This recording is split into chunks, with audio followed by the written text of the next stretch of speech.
the facts speak for themselves in that regard. Harold Ickes comes from a political family. He's a New York native, and he has spent his entire career in one way or another in politics and in issues, beginning in the 1960s as a civil rights activist in New York City. Ron Kauffman is a native of Massachusetts, Holbrook, Massachusetts, and a graduate of Quincy College. He got his first start in politics in his home state, where he worked as a field director for the 1980 George Bush for President campaign. For our two guests next, Henderson, Nevada, you are on the air. Good morning. Good morning. Last time I called, Mr. Lamb cut me off after about 10 seconds, so please give me a minute here. Well, what did you do that he cut you off, huh? Well, evil Brian. It's a very important issue to me. I've been reading an online magazine called The Consortium, written by former AP and Newsweek reporter Robert Perry.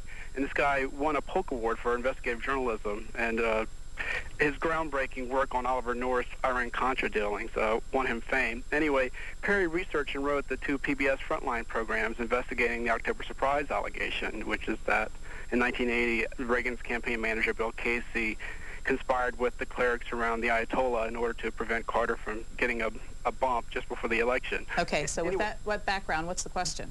Okay, well, could I, one more piece of background? Perry claims that the House Task Force in 1992, which investigated the allegation, he says it was a whitewash, that slanted and ignored evidence. And Perry says that in 1994 he gained access to government documents that the final report never mentioned. And one document was a Russian report in response to the task force inquiry that arrived only 2 days before the news conference, in which the Russian intelligence stated as fact. Okay. Casey, Bush, and the Republicans met secretly with the Iranians. And the question is? Okay, well, my question for Mr. Ickes is this. Mr. Perry's sources tell him that early in the Clinton administration, people close to the president, but without any official government role, held informal dialogues with the Iranian leadership in which senior Iranian leaders repeatedly confirmed this, that the Republican operatives did negotiate with the Iranians behind Carter's back, implicating Casey and Bush. And I'd like to ask Mr. Ickes if he could shed any light on this. The answer is I don't know. You don't know? No, I don't know. The answer is I can't shed any light on it. Can you? Yes, it never happened. It never happened? No.